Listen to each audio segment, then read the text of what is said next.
वंदै मुक्तै ज्ञान प्रताप विलसत वचनामृतंच अद्वैत भाव पटुताहित बुद्धिर्हस्य ज्ञानेश्वरस्तु भगवान अवतीर्णयो श्रीरंगनाथ गुरुराज नमोस्तुभ्यं। जो आनंद सत्य प्रकाश विभू आणि आधार नाम रूपास बुद्धी न जाणे आणि जाणे इतिहास तो अपार शुद्ध परमात्मा मीच असे। तर आपण बघायला लागलो की विचार सागराचा पहिला तरंग, तर याच्यामध्ये जो आनंद सत्य प्रकाश विभू आणि आधार नामरूपास बुद्धी जाणे आणि न जाणे इतिहास तो अपार शुद्ध परमात्मा मीच असे। कारण मी परमात्मा ठरायला लागलो आणि त्या मला बुद्धी जाणीती आणि जाणीत पण नाही। म्हणून कारण कोणती बुद्धी जाणीती? शुद्ध बुद्धी जाणीते, अशुद्ध बुद्धी जाणीत नाही। आणि म्हणून जीवाला मी परमात्मा आहे असं दृढ त्या ठिकाणी बोध व्हायला पाहिजे। आणि तो होण्याला जे काही कारण आहे तर ते ज्ञान आहे। म्हणून या ठिकाणी ज्ञानाचं महत्व सांगताना आता ज्ञान होणं अवघड नाही, पण अधिकार मिळणं अवघड आहे।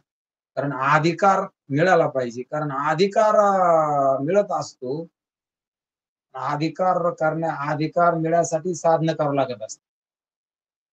म्हणून आपण पाहिलं की ब्रह्मज्ञान जरी कळे उठाउठी तरी का हिमपुटी वेदशास्त्रे याजसाठी जप याजसाठी तप व्यासेही अमुप ग्रंथ केले। याच्यासाठी सर्व काही त्या ठिकाणी ब्रह्मज्ञानाचा अधिकार येण्यासाठी अनेक प्रकारचे साधन सांगितले आणि म्हणून ते साधन केले की ब्रह्मज्ञानाचा अधिकार येत असतो। म्हणून या ठिकाणी तुकाराम महाराजांनी सांगितलं की ब्रह्मज्ञानाचा अधिकार येण्यासाठी सगळं करावं लागतं आणि ब्रह्मज्ञान होणं सोपं आहे। म्हणून या ठिकाणी सांगायला लागले की आपल्याला आपल्या आत्मस्वरूपाचा दृढ बोध, आता दृढ अपरोक्ष ज्ञान आणि अदृढ अपरोक्ष ज्ञान। आता दृढ कशाला म्हणायचं? की ज्या ज्ञानामध्ये संशय नाही, विपर्यास नाही, त्याला म्हणायचं दृढ ज्ञान। ज्या ज्ञानामध्ये संशय आहे, विपर्यास आहे, त्या ज्ञानाला म्हणायचं अदृढ ज्ञान। म्हणून दृढ व्हायला पाहिजे, दृढ म्हणजे पक्क व्हायला पाहिजे। म्हणून आपण पाहायला लागलो की अधिकार येण्यासाठी दोन तरंग आहेत, पहिला तरंग आणि दुसरा तरंग। याच्यामध्ये अधिकाऱ्याचे लक्षण सांगणार आहे, कारण अधिकारी कोण, म्हणून ह्या विचार सागराचा अधिकारी कोण, कारण अधिकार येणंच अवघड आहे। मग अधिकार येण्यासाठी त्या ठिकाणी विवेक, वैराग्य, समाधी, षटक आणि मुमुक्षुत्व हे सर्व काही त्या ठिकाणी जे काही सांगितलं हे सर्व अंगाने संपन्न जो असन तो अधिकारी। आणि याच्यामध्ये सुरुवातीला अनुबंध सांगितलं। आता अनुबंध चतुष्टय म्हणजे काय? आता त्यानं सांगितलं की अधिकारी, विषय, प्रयोजन आणि संबंध। याच्यावर पुष्कळ अशा प्रकारचं पुढे त्या ठिकाणी विषय येणारच आहे, पण प्रस्तुत त्या ठिकाणी आपण बघू की अनुबंध चतुष्टय, चतुष्टय म्हणजे चार, अनुबंध म्हणजे चारी एकत्रच आहेत ना, अलग नाही, कारण एकमेकाशी संबंध आहे। याच्यामध्ये अधिकार लागत असतो आणि तो अधिकारामध्ये चार आहेत पुन्हा, विवेक, वैराग्य, समाधी, षटक आणि मुमुक्षुत्व।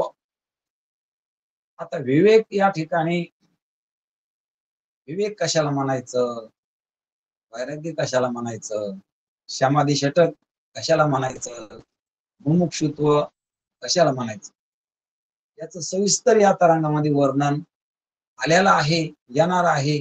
म्हणून कारण हा तरंग आणि पुढचा तरंग दोन तरंगामध्ये अनुबंध चतुष्टय अधिकाऱ्याचाच विचार या ठिकाणी केलेला आहे.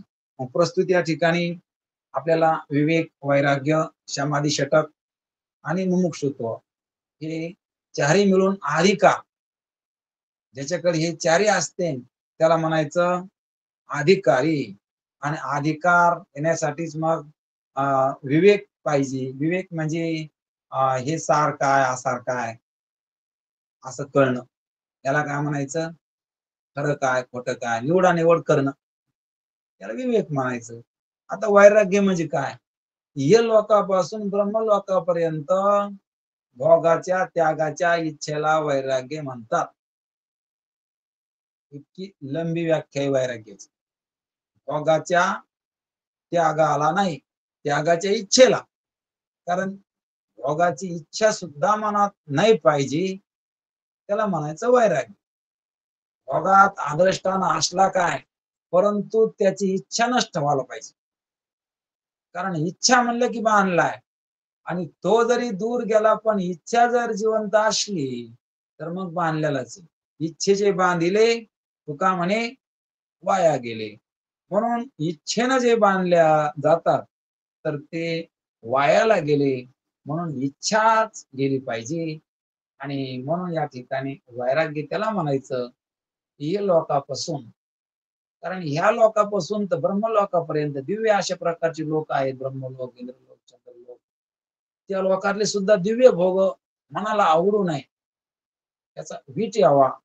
म्हणून तुकाराम महाराजांच्या भाषेमध्ये सांगायचं झालं तर विटले हे म्हणा प्रपंचापासून व मन ते मनी बैसलीसे.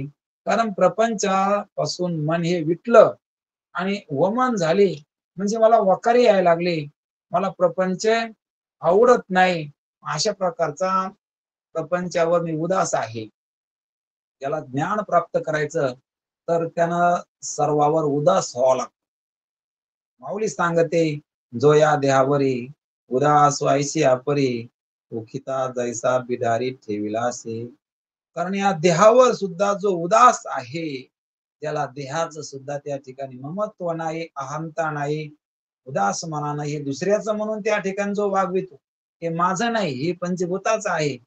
म्हणून अशा प्रकारचं त्या ठिकाणी विषयाविषयी वैराग्याने की पूर्वणी मानसिकी जिती आती वमिले अन्ना लाळण घोटी रसना अंगण सुवी आलिंगना. प्रेताची प्रेताला आलिंगन देणं आवडत नाही, विष खाणं आवडत नाही, तसं विषयामध्ये रमणं सुद्धा ज्याला आवडत नाही वैराग्य त्याला म्हणायचं. आता समाधी षटक, शम म्हणजे काय, दम म्हणजे काय. आता शम कशाला म्हणायचं, की मनाला आवरणं, त्याला म्हणायचं शम. त्याला म्हणायचं आतलं इंद्रिय आणि त्याला आवरणं वासनेपासून, त्याला शम म्हणायचं. आता दम कशाला म्हणायचं, दम म्हणजे इंद्रियाला बाह्य विषयापासून आवरणं, त्याला म्हणायचं दम. तसं आई सांगते मुलाला, तुला जेवण मी वाढते पण थोडी दम धर, की देवाला नैवेद्य दाखवू दे आणि मग तुला वाढून देते. मग तशा प्रकारचं शम आणि दम.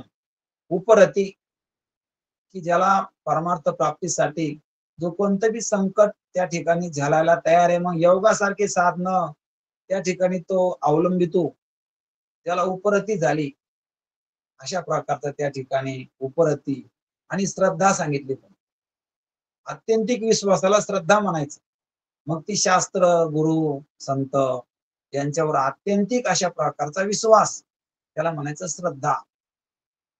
आणि म्हणून शम, दम, उपरती, श्रद्धा, तितिक्षा, सुख दुःख मान अपमान लाभ हानी सहन करणं, सम वाटणं, त्याला म्हणायचं तितिक्षा.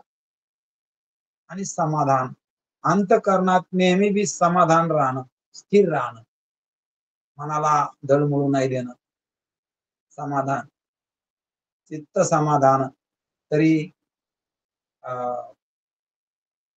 म्हणून चित्त जर समाधान असलं तर त्या ठिकाणी 20 वाटे सोने. कारण मला सांगितले, चित्त समाधान तरी 20 वाटे सोनं.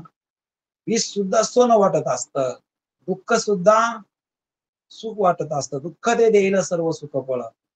आणि म्हणून या म्हणायचं षट संपत्ती ह्या संपत्ती आहेत, म्हणून ह्या संपत्ती सुख देणाऱ्या आहेत, म्हणून खरी संपत्ती याला म्हणायचं.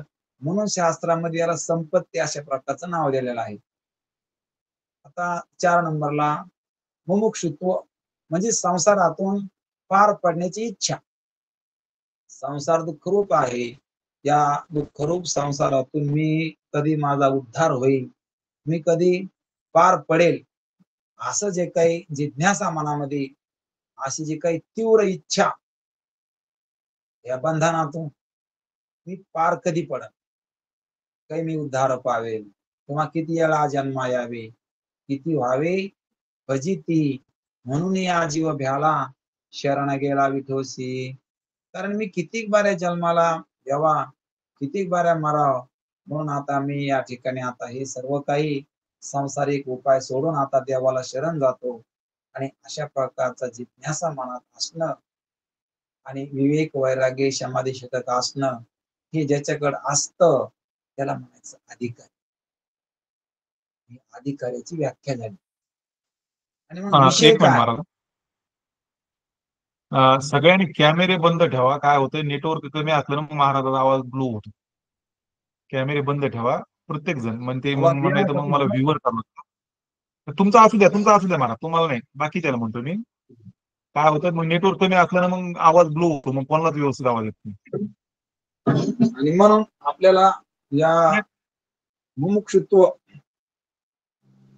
कारण मुमुक्षुत्व म्हणजे मोक्षाची तीव्र इच्छा असणं, की मी या संसारातून बाहेर कधी पडेल, म्हणून अशा प्रकारची तीव्र इच्छा मनामध्ये असणं, याला म्हणायचं मुमुक्षुत्व.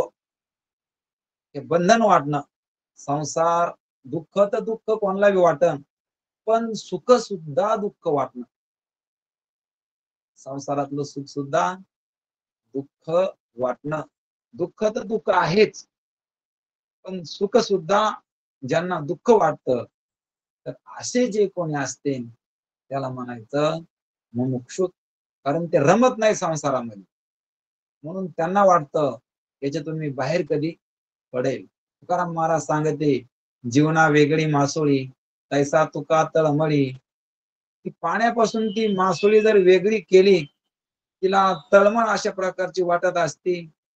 अशा प्रकारचं या ठिकाणी मला तळमळ वाटायला लागली की माझा उद्धार कधी होईल, अशा प्रकारचं. म्हणून त्याला तो कशात रमत नाही. संपत्ती, शहाणपण, तारुण्य, भोग, ऐश्वर्य, संपत्ती सर्व काही असू द्या, त्याला राज्य असू द्या, एखादं अनुकूल असू द्या. आपण पाहतो 18 भार वनस्पती, फळे फुले ओळंगती, ज्या घरी कुलस्त्रिया राज्य राणी व संपत्ती, हे सुख सांडून या कासया योग सेवितीन. असे लोक योगाभ्यास करायला निघाले त्या त्या काळामध्ये, कारण त्यांना याच्यात रमणीयता वाटली नाही, रमाव वाटलं नाही, करावं वाटलं नाही, फल वाटलं नाही. या सर्व प्रापंचिक भौतिक सुखाला ते दुःख म्हणून पाहत होते. म्हणून अशा प्रकारचा आपल्याला बोध करणारा जो काही ग्रंथ आहे, तर तो विचार सागर नावाचा आहे. म्हणून आता विचार सागर म्हणजे काय, तर अशा प्रकारचे या ठिकाणी सांगायला लागले की वेदांत शास्त्राचे जे अनेक उत्कृष्ट सिद्धांत, हेच कोणी एक उत्तम जल आहे. कारण वेदांत शास्त्रामध्ये उत्कृष्ट अशा प्रकारचे सिद्धांत आहेत की जीव कसा ब्रह्मरूप आहे, जगत कसं खोटं आहे, आणि अशा प्रकारचं या ठिकाणी जे काही सिद्धांत सांगताना जीव ब्रह्मरूप कसा आहे, जगत खोटं कसं आहे, ब्रह्मसत्य कसं आहे, अनेक सिद्धांतांना सिद्ध करून दिलं. आणि म्हणून सिद्ध करून दिलं त्यानं जग खोटं आहे म्हणून. आपण खरं मानलेलं आहे, परंतु खोटं असं सिद्ध होतं. म्हणून वेदांत शास्त्रानं काय सांगितलं, सोपपत्ती सिद्धांत रूपी जलांचा साठा ज्याच्यामध्ये आहे. की वेदांत शास्त्र अशा प्रकारचं, हेच कोणी अशा प्रकारचं जल आहे, त्याच्यातले सिद्धांत, आणि हा मोठा वेदांतातल्या सिद्धांताचा साठा असणार की विचाराचा सागर. आणि म्हणून आगाध अशा प्रकारचं युक्त्या आणि ज्ञान, जेणेकरून जीवाला समाधान होईल आणि जीव हा आपलं पूर्णतः आपलं पूर्ण स्वरूप, आपलं ब्रह्मस्वरूप त्याला प्राप्त होईल अशा युक्त्या या ग्रंथामध्ये सांगितल्या. म्हणून या ग्रंथाला नाव विचार सागर असं देण्यात आलं.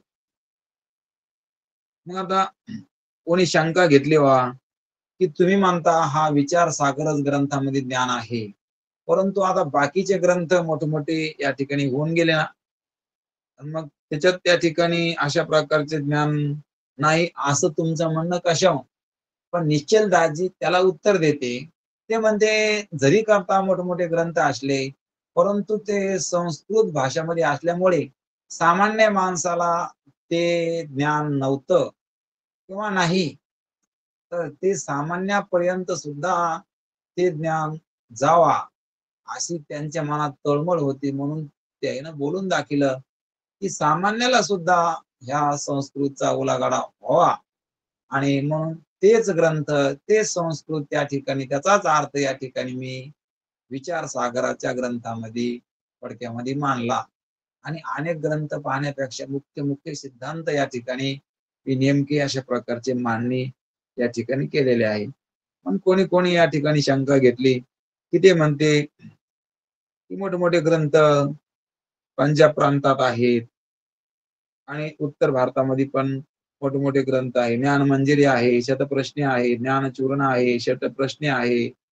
पण काळाच्या ओघामध्ये बरेचसे काही ग्रंथ त्या ठिकाणी लुप्त झाले, मिळत नाहीत किंवा त्या त्या काळातले ती भाषा, आता संस्कृत भाषा ही बदलत नाही. पण तरी पण तिचं ज्ञान सर्वांना नाही. आणि म्हणून त्यांनी हा ग्रंथ लिहिला. आणि म्हणून विचार सागराचा लिहिण्याचा जो काही विचार किंवा जो काही विचार सागर ग्रंथ या ठिकाणी लिखाण केला, त्याचं कारण ह्या प्रश्नकर्त्याला निश्चलदासजीनं आपल्या लेखणीतून दिलेला आहे. म्हणून सर्वसामान्याला आत्मबोध सुलभ व्हावा, म्हणून सुलभ व्हावा म्हणजे सोपा अशा प्रकारचा बोध सामान्य लोकांपर्यंत हा पोहोचावा, हे त्या ठिकाणी मुख्य उद्देश आहे. म्हणून मी हा ग्रंथ लिहिला असं सांगायला लागले. आणि म्हणून ह्या ग्रंथाचं जे काही मार्मिक लिहिण्याचं कारण ते निश्चलदासजी सांगताना आता अनेक प्रकारचे या ठिकाणी प्रश्न आणि उत्तर जसं आपण पाहतो की अनेक प्रकारचा पूर्व पक्ष आणि सिद्धांती ह्या नावानं. कारण पूर्व पक्ष म्हणजे प्रश्नकर्ता, शिष्य म्हणा, आणि सिद्धांती म्हणजे सद्गुरू. आता पूर्व पक्ष शिष्य काय करतो? प्रश्न करतो. आणि सिद्धांती म्हणजे सद्गुरू काय करते? त्याचं उत्तर देते. म्हणून जे काही आपल्याला जीवनामध्ये असंख्य अशा प्रकारचे शास्त्रामध्ये प्रश्न या ठिकाणी पुढे येणारे, आपल्या पुढे येणारे, त्याचा उलगडा व्हावा. आणि म्हणून याच्यामध्ये प्रश्न निर्माण करून सिद्धांती आणि पूर्व पक्ष मान्य करून त्याचे उत्तर त्या ठिकाणी दिलेले आहेत. आणि खूप अशा प्रकारचे अनेक प्रश्न निर्माण करून ते सर्वसामान्याला समाधानकारक अशा प्रकारचे उत्तर याच ग्रंथात त्यानं दिलेले आहेत. म्हणून या ठिकाणी आपण बघितलं अधिकारी, विषयी, प्रयोजन आणि संबंध या सर्वांना मिळून अनुबंध चतुष्टय म्हणतात. आता मनुष्यामध्ये मनुष्य असला की त्या मनुष्याच्या अंतःकरणामध्ये 3 प्रकारचे दोष असतात. या ठिकाणी दोष सांगताना मल, विक्षेप आणि आवरण 3 दोष सांगितले. कारण 3 प्रकारचे दोष आहेत. मलदोष आहे म्हणजे पाप करण्याची वासना आहे. विक्षेप आहे की चित्त एका ठिकाणी बसत नाही. एक केलं की एक करावं वाटतं. परत एक आवडलं की ते आवडत नाही. परत दुसरं काहीतरी मिळावं ते आवडतं. विक्षेप आहे. आणि आवरण आहे. आवरण म्हणजे भ्रांती आहे. मी कोण आहे याच्याबद्दल काय भ्रांती ज्ञान आहे. कारण मला मी काहीच्या काही समजून बसलो, जसं रज्जूवरी भाषे मिथ्या सर्प. दोरी असून दोरी रूपानं नाही वाटता, सर्प रूपानं वाटणं याला आवडत. म्हणून जसं या ठिकाणी मी मला स्पष्ट कळलो नाही, मला माझं ज्ञान नाही, म्हणून हे आवरण असे 3 दोष असतात. निषिद्ध कर्म करण्याच्या वासनेवरून अंतःकरणातील मलाचा पापाचा निश्चय होतो. निषिद्ध कर्म करतो ना, पाप कर्म करतो ना, याच्यामुळे याला पापाची वासना आहे आणि पापाची वासना असल्यामुळं म्हणावं लागतं की याच्या ठिकाणी मल नावाचा दोष आहे. आता चंचलतेवरून, कारण कोणत्या कारणावरून कोणता दोष आहे हे सांगताना ते म्हणते चंचलतेवरून विक्षेप नावाचा दोष आहे असं त्या ठिकाणी सांगता येतं. कारण चंचल आहे ना, म्हणून विक्षेप नावाचा दोष आहे आता इथे. आणि अज्ञानाच्या आवरणाचा निश्चय होतो. कशामुळं? की मी माझं म्हणायला लागला ना, याच्यामुळे याला भ्रांती आहे किंवा अज्ञान आहे असं निश्चय करता येतो. कारण का? मी जे मी नाही त्याला मी म्हणायला लागला, जे माझं नाही त्याला माझं म्हणायला लागला, म्हणून आम्ही म्हणतो की याला आवरण. आणि आता वेदविहित निष्काम कर्म, उपासना व ज्ञान, आता हे 3 अशा प्रकारचे निवृत्त होण्यासाठी मग काय करायचं? आता ते म्हणले वेदविहित कर्म करा. पुन्हा निस्ते कर्म करू नका, तर निष्काम करा. निष्काम म्हणजे कोणत्याही प्रकारची फलाची अपेक्षा त्या कर्मातून करू नका. म्हणून वेदाच्या विहित करा, म्हणजे वेदानं जे सांगितलं ते करा. वेदानं सांगितलं हे करू नका, ते करू नका. तसं आज एकादशी आहे, अन्न खाऊ नका. वेदानं त्या ठिकाणी सांगितलं, निषेध केला अन्नाचा. मग सांगितलं की मांसाहार करू नये. आणि हे वेदानं सांगितलं हिंसा करू नये, सत्यम वद, धर्मम चर, म्हणून हे वेदानं सांगितलं ते करायचं. आणि ते परत पुन्हा कोणत्याही प्रकारची फलाची अपेक्षा न धरता करायचं. फलाची इच्छा, कोणत्याही प्रकारची फलाची वासना, मला मी हे केलं याच्या बदल्यात मला काहीतरी मिळावं अशी भावना नाही पाहिजे. आणि अशा प्रकारची भावना झाली की मग ते सकाम झालं आणि ते केलेलं असंच गेलं. मग ते मोबदला घेतला ना तुम्ही, मग काय राहिलं तुमच्याकडे? आणि म्हणून निष्काम व्हायला पाहिजे, कारण मी आणि माझं याच्यातलं झालं पाहिजे. कोणत्या प्रकारची अपेक्षा, फलाची इच्छा धरली नाही पाहिजे. म्हणून निष्काम त्याला म्हणायचं की कोणती इच्छा मनामध्ये फळाची नसणं. मी हे कार्य केलं की मला याच्यातून काहीतरी सांसारिक लाभ व्हावा, मला काहीतरी आमचं घर चांगलं चालावं, आमचे मुलं बाळ चांगले चालावं, आम्हाला धन संपत्ती मिळावं, मान मान्यता मिळावं, सर्व काही आमच्या व्यवहारात कोणत्या अडचण येऊ नाही. असं काहीतरी कारण आम्ही इतकं देवाचं करतो.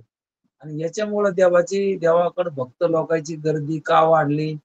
ते सांगत असते की याच्यामुळेच वाढली, कारण त्यांना सकाम भक्ती आवडते. काहीतरी देवाला द्यायचं आणि त्याच्याकडून थोडं द्यायचं आणि लय मोठं मागून घ्यायचं. आणि म्हणून असं जे काही झालेलं आहे, म्हणून याच्यात सांगायला लागले की निष्काम भक्ती सांगितली, निष्काम कर्म सांगितलं. आता निष्काम कर्म केल्यावर काय होतं? तर मल नावाचा दोष निघून जातो. कारण निष्काम कर्म जो करीन त्याची पाप वासना त्याला राहणार नाही. पाप करण्याची वासना राहणार नाही. आणि पाप करायची वासनाच नाही राहिली, पाप कसं होईल मग? पाप नसलं व्हायचं तर पाप कर्माची वासना राहिली नाही पाहिजे. आणि पाप कर्माची वासना नाही राहायची तर मग त्यासाठी निष्काम कर्म करायला पाहिजे. पुन्हा वेद विहित करायला पाहिजे. वेदानं सांगितलं ते करायला पाहिजे. आणि म्हणून म्हणजे पाप का राहू नये? कारण पापामुळे दुःख होत असतं. दुःख आज जे काय आहे तर ते पापामुळे आहे. आपण पाहतो, पातकी करिता पुढे आहे पुसता, काय उत्तर देता होशील तू. कारण पापाचं फळ काय आहे? दुःख आहे. म्हणून दुःख नाही पाहिजे तर पाप नाही पाहिजे. आणि म्हणून पाप नाही पाहिजे तर मग त्या ठिकाणी निष्काम कर्म जर आपण केलं तर मग काय होत असतं? तर पाप राहत नसतं. कारण पाप राहिलं की पाप काय करतं? तर मग अनेक प्रकारच्या त्या ठिकाणी वासना तयार करतात. आणि वासनेमुळे मग त्या ठिकाणी तिकडं मन जातं आणि पुन्हा पापात वाढ होती. आणि म्हणून वेदविहित निष्काम कर्म केलं की काय होत असतं की पाप वासना निघून जाते. पाप करायची वासनाच राहत नाही, कारण वासनेमुळे पाप झालं ना. पाप करायची वासना शिल्लक राहत नाही आणि म्हणून निष्काम कर्माचं फल आहे. म्हणून कोणतंही कर्म करायचं वेदविहित करायचं आणि निष्काम करायचं. निष्काम म्हणजे त्याच्यामध्ये मी केलं किंवा मला काहीतरी याच्यातून फल भेटा अपेक्षा धरून करायचं नाही. असं जर कर्म केलं निष्काम कर्म वेदविहित, तर त्याचं फळ त्या ठिकाणी काय देते ईश्वर, तर त्याचं फळ असं देतं की आपला मल नावाचा दोष निघून जातो. आणि दुसरा दोष कोणता सांगितला, विक्षेप. आता विक्षेप या ठिकाणी सांगितला, ज्या पुरुषाने यावत जन्मी किंवा पूर्वजन्मी निष्काम कर्म उपासना करून मल विक्षेप दोन दोष निवृत्त केले. आता मल आणि विक्षेप दोष, आता निष्काम कर्मानं काय केलं, मल दोष निवृत्त केला. आता उपासनेनं काय केलं, तर विक्षेप निवृत्त झाला. मल दोष कशाने झाला, निष्काम कर्मान वेदवी, आणि विक्षेप कशाने झाला निवृत्त, तर उपासने. कारण देवतेची उपासना केली तर काय होत असतं, विक्षेप नावाचा दोष निवृत्त होत असतो. म्हणून मनाची चंचलता एका जागेवर थांबतच नाही, स्थिरच नाही. तशी पाण्यातली माशी असते, ती पळतच राहते, हे भेटाव त्याला, ते भेटाव त्याला, पाण्यामध्ये पळत राहते सारखी. तसा जीव या ठिकाणी पळायला लागला, त्या मनाच्या पाठीमागं लागला. म्हणून ते मन कसं आहे, चंचल आहे. आणि म्हणून या ठिकाणी हे चंचलपणा कशाने जाईल, कारण देव स्थिर आहे. मग देवाचं ध्यान करा. तुकाराम महाराज देवाविषयी बोलताना सांगते, तुझं विना काही स्थिर राहे ऐसे नाही, ऐसा न देखो कोणी दुजाती ही त्रिभुवनी. म्हणून आपलं मन जर स्थिर करायचं असलं तर देवाचं ध्यान करा, देवाचं नामस्मरण करा, देवाची उपासना करा. म्हणून विक्षेप नावाचा दोष निघून जातो. अस्थिरता ती निघून जात असते. अस्थिरता जाण्यासाठी, अस्थिरता म्हणजे विक्षेप, ती जाण्यासाठी स्थिर असणाऱ्या परमात्म्याची भक्ती करायची, त्याचं ध्यान करायचं. त्याचं जर ध्यान केलं, त्याची उपासना केली, त्याची भक्ती केली, तर विक्षेप निघून जात असत. आता दुसरा सांगितला आवरण नावाचा दोष, 3 नंबरचा आवरण नावाचा दोष सांगितला. आता निष्काम कर्म करून मल नावाचा दोष घ्या, निष्काम उपासना करून विक्षेप नावाचा दोष घ्या. दोन दोष निवृत्त केले असून फक्त स्वरूपाचे ब्रह्म स्वरूपाचे आवरण ज्याच्या चित्तात आहे व आवरण निवृत्ती करता जो साधन चतुष्टय युक्त आहे, तो वेदांत शास्त्रांचा अधिकारी आहे. वेदांत शास्त्राचा अधिकारी कोण, की ज्याचे 2 दोष गेले त्याला वेदांत पचतो. वेदांत ऐकायला जमत, पण वेदांत पचला पाहिजे. मग कोणाला पचतो वेदांत, ज्याचं मल आणि विक्षेप नावाचे दोष गेले त्याला पचतो. नाहीतर खाल्लं की लगेच पळायला, पचायला का ते नाही. मग वेदांत कोणाला पचतो, मल आणि विक्षेप नावाचा दोष जायला पाहिजे. म्हणजे निष्काम वेदोक्त वेदवित निष्काम कर्म केलं तर मल दोष जातो. निष्काम उपासना केली देवतेची तर विक्षेप जातो. आणि मल आणि विक्षेप नावाचे दोष गेले ते राहायला आवरण. आवरण घालायसाठी मग त्यानं विचार सागर पावा. मग त्याचं नुसतं आवरण नावाचा दोष राहिला ज्याच्याकडे, त्याला विचार सागराचा पूर्ण लाभ होतो. बाकीच्याला होत नाही असा नाही, परंतु पूर्ण अशा प्रकारचा लाभ त्यालाच होत असतो की ज्याचा मल आणि विक्षेप नावाचे दोष ज्यानं घालविले. कशानं घालविले आपण पाहिलं की वेदोक्त वेदानं सांगितल्याप्रमाणे आपल्या वाट्याला आलेलं कर्म ज्यानं केलं हे पुन्हा निष्काम भावनेनं केलं, काही नाही मागता केलं, मोबदला नाही घेता काम केलं, म्हणून निष्काम केलं. एवढंच नाही, पुन्हा उपासना सुद्धा केली, ती पण निष्काम केली. देवाची उपासना म्हणजे देवाचं नामस्मरण करणं, देवाची पूजा करणं, देवाचं ध्यान करणं, निष्काम केलं. आणि म्हणून चित्त स्थिर झालं. चित्त स्थिर झाल्यावर, पापाची वासना गेल्यावर, मग आता काय राहिलं? मल आणि इक्षेप निघून गेले आणि आता राहिलं आवरण. आवरण म्हणजे मी कोण आहे हे कळलं नाही. त्याच्यामुळं भलतच आपण आपल्याला काही समजून बसलो. न मारणार आहे असं कळलं नाही, म्हणून मारणार मानलं. अशा प्रकारचं आवरण जे आहे ते आत्मस्वरूपाचं आहे. मग ते आवरण जाण्यासाठी हा ग्रंथ आहे. मल विक्षेप जाण्यासाठी नाही. मल विक्षेप घालून त्यांना तिकडच मल विक्षेप दोष घाला, इकडं फक्त एक दोष निवारायसाठी यावा विचारसागरात. कारण मल विक्षेप कशाने जाते सांगितलं त्यानं. निष्काम वेदानं सांगितल्याप्रमाणे निष्काम कर्म केलं की मलदोष गेला, निष्काम उपासना केली की विक्षेप गेला. दोन गेले आणि तिसरा जे आवरण आहे तो त्या ठिकाणी काढायसाठी विचार सागराचा फायदा होऊ शकतो. याच्यातल्या युक्त्यानं आवरण नावाचा दोष जात असतो. कारण जीवाला आपल्या स्वरूपाचं अज्ञान हेच आवरण आहे. मी कोण आहे हे त्याला ही भ्रांती अनादी काळाची आहे मी जाण्यासाठी त्यानं अशा प्रकारचा हे विचारसागर ग्रंथ आहे. परत श्रवण करताना 3 अशा प्रकारचे दोष सांगितले श्रवणामध्ये. कारण श्रवण करणं, श्रवण घडणं खूप महत्वाचे. आपण काल बघितलं की श्रवण हा माणसाला वाटतं श्रवणात पुण्य नाही, पण श्रवणासाठी टाकलेलं पाऊल, एका पावलाला 80 कृच्छ आणि चांद्रायणी व्रत केल्याचं पुण्य लागतं. 12 महिन्यात एक व्रत होतं कृच्छ, एक चांद्रायणी. असं किती पुण्य झालं? एका पावला श्रवणाकरता अध्यात्माचं श्रवणासाठी जे पहिला पाऊल टाकला त्या पावला तेवढं पुण्य होतं. आणि म्हणून पण श्रवण करताना 3 अशा प्रकारचे दोष सांगितले. लय, विक्षेप. कोणता दोष सांगितला पहिला? लय म्हणजे झोप येणं, कटाळा येणं. चालता चालता सांगणाऱ्याला वाटते ऐकायला लागले का नु, पण ते ऐकणारे काय होते?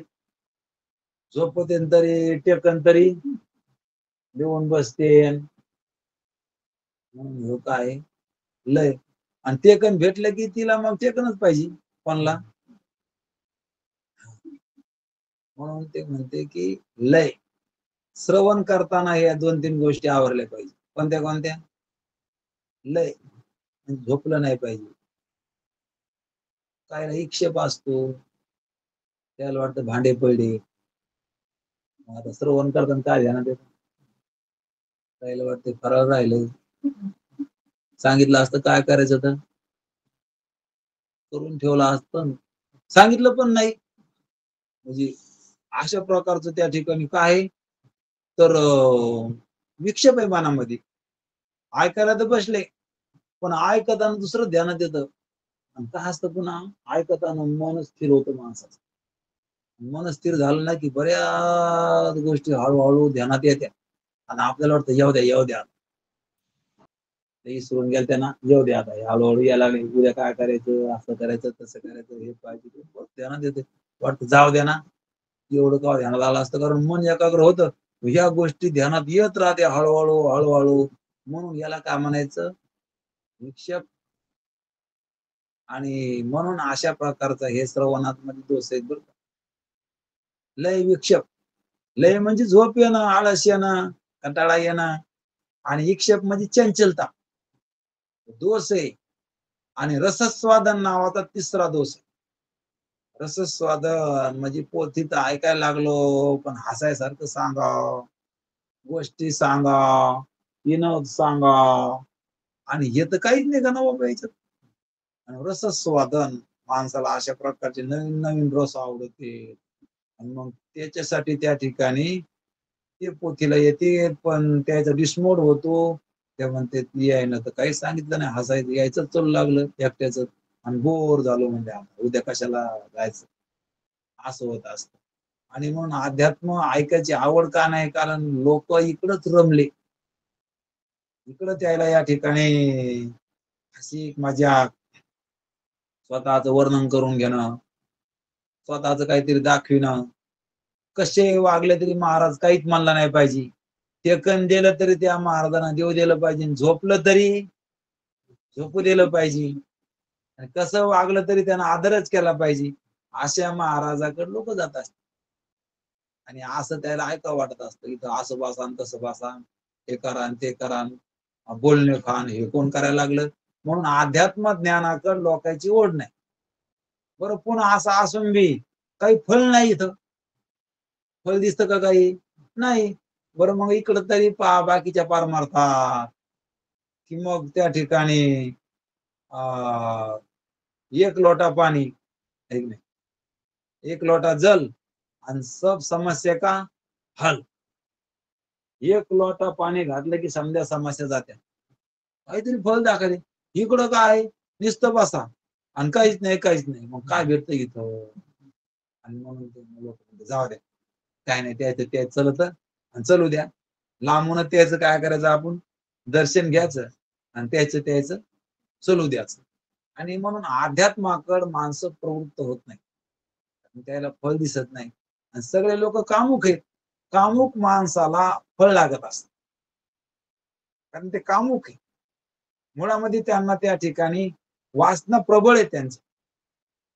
असे माणसं विचार सागराला काय कामाचे, आले तरी टिकत नाहीत, येतच नाहीत, आले तर टिकत नाहीत, कारण विक्षेप आहे मनामध्ये, चंचल आहे मन. म्हणून अशा प्रकारचं या ठिकाणी हे श्रवणातले दोष आहेत. कोणते कोणते? लय म्हणजे झोप येणं, विक्षेप मन चंचल, मन पळत आहे इकडं तिकडं, त्याला पुन्हा इकडं ऐकण्याकडे ध्यान देऊन लावणं. कारण हे कसं असतं, इकडं ते एकटं सांगत आणि आपण येडेवाने ऐकत बसावं, त्याला वाटतं पुन्हा काही नाही, पुन्हा हे सगळं खोटं खोटं. आपलं ज्याच्यात मन रमत आहे ते समजा ते उडूनच द्यायला लागले, आपल्याला खोटंच सांगायला लागले. आणि म्हणून त्याला वाटतं जाऊ दे, काय ऐकायसारखं नाही, त्यांना कंटाळा येतो. मग त्याला वाटतं काय बाबा, झोपा बिया त्यात, म्हणून लय आणि विक्षेप.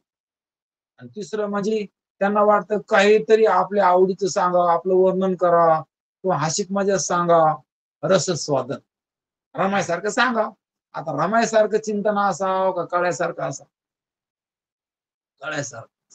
म्हणून हे विचार सागराचे अधिकारी, म्हणून अध्यात्म शास्त्री ये अंतरंगोची अधिकारी आहे. म्हणून माऊलीनं सांगितलं, अरे अध्यात्म शास्त्रामध्ये अंतरंग अधिकारी असतो, बहिरंग नाही, दाखविणं नाही. तेव्हा दिसलं पाहिजे, वा वा वा या आले बरं का, वा वा या या, असं नाही. ते त्याला दिसायसाठी नाही, तर कळायसाठी जात असत. लोक ऐकून मानून घेण्यासाठी नाही, किंवा देवाला काही मागण्यासाठी नाही, तर कळायसाठी जायचं असतं. म्हणून विचार आपल्याला आजच्या रंगामध्ये किंवा आजच्या पाठामध्ये आपला विषय झाला की ज्याचे मल आणि विक्षेप गेले, तो विचार सागराचा अधिकारी आहे. कारण विचार सागराचा अधिकारी कोण आहे? ज्याचे मल आणि विक्षेप नावाचे दोष गेले. आवरण नावाचा दोष काढण्यासाठी हे विचार सागर काम करत. ते बाकीचे त्या ठिकाणी घाण त्यानं तिकडे धुवून यावा, आणि इकडं मग त्याला सजवण्याचं काम मल आणि विक्षेप काढून टाका. आणि ते कशानं काढा ते पण उपाय सांगितले, की निष्काम वेदोक्त करा, वेदानं सांगितल्याप्रमाणे निष्काम कर्म करा, त्यानं काय होईल? मल धुत जाईल. निष्काम उपासना करा, भक्ती करा, निष्काम विक्षेप जाईल, कारण देव स्थिर आहे ना, त्याच्याकडे मन लावा तुम्ही, विक्षेप जाईल. आणि आवरण जाण्यासाठी तुम्ही विचार सागराकडे या. आणि आता ज्यांचं ज्यांचं आवरण त्या ठिकाणी नावाचा दोष, आवरण म्हणजे काय? मला मी कोण आहे कळना, माझ्याबद्दल मला भ्रम आहे, मी कोण आहे हे मला कळना, मी कोणाची मज सांगा कोणी, वऱ्हाड आली या वऱ्हाडने, मी कोणाची आहे मला सांग, मी कोण आहे आई मी हा कोण करावा विचार, म्हणे ज्ञानेश्वर निवृत्तीचा. आणि कळायसाठी विचार सागर असत. म्हणून आता या पहिल्या आणि दुसऱ्या तरंगामध्ये अधिकाराचे लक्षण सांगितले. कारण अधिकार आता पाया पक्का असावा, वर इमारत बांधता येते मग किती, तसा विचार सागराचा पाया म्हणजे हा पहिला आणि दुसरा तरंग आहे. तिसऱ्या तरंगामध्ये शिष्य कसा असावा, गुरु कसा असावा, गुरुने शिष्याची सेवा कशी करावा, तिसरा तरंग पेशल आहे. चौथ्या तरंगामध्ये एक काल्पनिक रूपक केलेलं आहे की शुभ संतती नावाचा राजा, त्याला 3 मुलं असते आणि त्या तिन्ही मुलं त्या ठिकाणी येतात आणि त्या राज्याला कंटाळून येतात आणि त्या सद्गुरूकडे येऊन 6 महिने सेवा केल्यानंतर सद्गुरू प्रसन्न होऊन त्यांना त्या ठिकाणी जो काही बोध करते ते तत्वदृष्टी, तर्कदृष्टी आणि आदृष्टी 3 प्रकारचे. मग तिन्ही मुलासाठी 3 आद्य सांगितले. म्हणून या ठिकाणी चौथा तरंग खूप महत्वाचा तरंग आहे. तो तत्वदृष्टीला उत्तम अधिकाऱ्याला सांगितला. उत्तम अधिकारी, मध्यम अधिकारी आणि कनिष्ठ अधिकारी म्हणून चौथा, पाचवा, 6वा तरंग सांगितलेला आहे. 7व्या तरंगामध्ये अनेक देवता या ठिकाणी त्यांची उपासना थोडक्यात सांगितलेली आहे. म्हणून या ठिकाणी पहिला आणि दुसरा तरंग ही पाया भरणीच आहे. पाया पक्का असावा, पाया मजबूत असला की काम त्या ठिकाणी इमारत चांगली वर जात असते. म्हणून अधिकारीच सांगितला कसा असावा. म्हणून ते आपल्याला या 2 तरंगामध्ये बघायचं. आणि आता या ठिकाणी आपण थांबू. आता विश्वात्मके देवे येणे वागयज्ञ तोषावे, तोसो निमज द्यावे पसायला, जे खळाची व्यंकटेसा